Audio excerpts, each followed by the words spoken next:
Hello and welcome to Field Day 2021. Woo! First of all, on behalf of the whole Lead family, I would like to thank you for all of the hard work that you put into learning this year. Like everyone else and everything else, school was a challenge, but whatever we asked you to do, you guys did it. And for that, we're eternally grateful. But enough about that. Let's get to talking about Field Day. So, for returning Panthers, Field Day will look a little bit different this year, but it's just as jam-packed with fun and activities as normal. You'll be participating in 4 different events today. Here's what that will look like. There will be indoor Field Day activities, outdoor Field Day activities, a movie time, and then an 8th grade promotion poster creation time.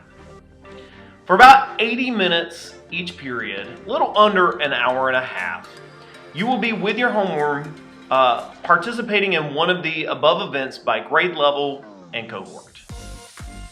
Let's break those things down into smaller chunks. The 8th grade promotion poster time is meant for you to show the students who are making the leap to high school how much Cameron cares about them. In classrooms, you will be creating posters for the 8th grade ceremony, so bring your art A game. And if you're in 8th grade and you're like, I am the one being promoted to high school, well, now is the time to celebrate all of the friends that you've made along the way. Certainly, there are people in other cohorts that you are really excited to see go to high school. So think about that. Now is the time for reflection. Okay, on to movie time. I'm really excited about movie time, and here's why. Not only will you be watching a really neat movie today, but you will also be watching it in the auditorium with your whole grade level, like a real movie theater. Also, and here's the exciting part, there will be concessions. That's right, you'll be able to have some popcorn and maybe some candy with your movie watching experience. So it will feel more like a movie theater time. Outdoor and indoor Field Day are basically the same thing, just in different locations. You're going to be engaged in some fun activities. You're going to be running around. You're going to be competing against your cohorts. And though it's a little socially distanced, it's still going to be mega fun. What will you be doing today? Great question. Let's get into it. So here is the layout for Field Day today. I'm going to walk you through each individual event so that you can have an idea of what you're going to be doing. I'm going to start with the Sprintathlon because that's the first one that I wrote. So that's going to be a foot race. And we're going to go from the Sprintathlon to Foursquare, to Inflatable, to Zombie Tag, to the Water Balloon Catapult, to Bucket, back to Sprintathlon. That's going to be the way that it runs. Now, you may start in the Water Balloon Catapult and work your way around, but it's going to go counterclockwise all the way around this diagram, out on the field, okay? Now, onto the events themselves. The Sprintathlon is the simplest and easiest to explain. It's your basic everyday foot race. Students will line up 6 wide on the track because there are 6 lanes. And you're going to compete to see who is the fastest in your cohort.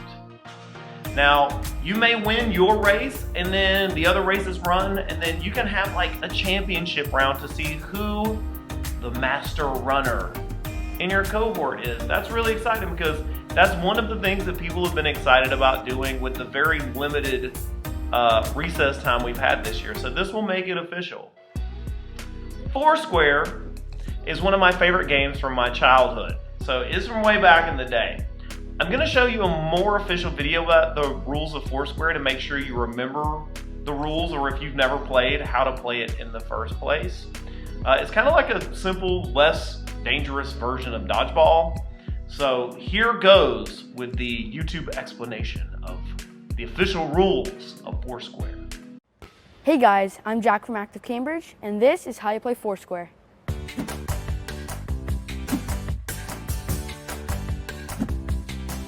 Foursquare is a great game to develop speed, reaction, and coordination. The object is to eliminate players in higher squares so that you can advance to the highest square yourself. The setup is really simple. All you need is a bouncy ball, 4 large squares about 2 meters by 2 meters each, and 4 or more players. The 4 squares are known as the Jack, Queen, King, and Ace. Once the boundaries have been decided, put a player in each square and have the other players line up on the outside. The first player in line can become the referee. Gameplay begins with the ace bouncing the ball in his square and, for beginners, underhand hitting it to another player. The ball must bounce in their square before they play it to someone else.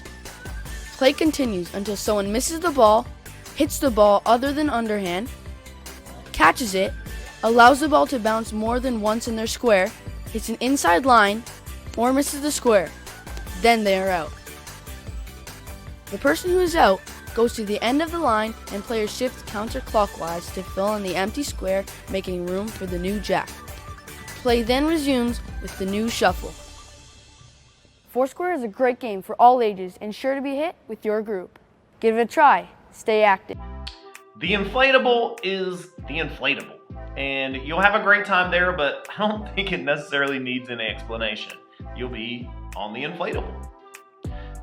Zombie Tag is one of my own personal favorites. I had the help of Miss Tate's homeroom with this one, so take a moment to appreciate the phenomenal acting talent of cohort 7.6. Give yourselves a hand. Zombie Tag starts with one zombie carrying a pool noodle. The rest of the homeroom will be helpless survivors. Then the zombie chases everyone else in the zombie arena, trying to tag fellow students not in the face so that they can become zombies. If you get tagged, then you become a noodle-wielding zombie. Unless we run out of noodles, of course, in which case you're just out and dead and undead. Whoever manages to survive the 5-minute timer, those people are the winners. If the zombies manage to turn everyone into zombies, then you lose. And so does humanity. The water balloon catapult is pretty self-explanatory. A catapult launches things as far into the air as humanly possible. Cohorts will be broken up into groups of 3, and those groups will compete to see who can launch a water balloon the farthest on the field. It's going to be a lot of fun. We tested it the other day, and it's amazing. Bucket to Bucket is another water event. 2 cohorts will compete against one another. The goal is to move water from one full bucket to an empty bucket on the other end. Whoever has the most water in their empty bucket at the end of the 5-minute timer wins. You dip cups into water and pass the water cup to cup to the end.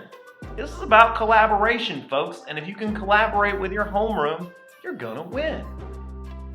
Okay. Whew! It sounds like a lot. Don't worry. There will be teachers around to help you figure out the games, keep you safe, give you the directions, tell you where to go. And with that, I think I'll let your homeroom teachers get you pumped up for today. Remember, the key to today's festivities is to have a good time, stay safe, and think about what a great year we've had at Cameron. See you out there.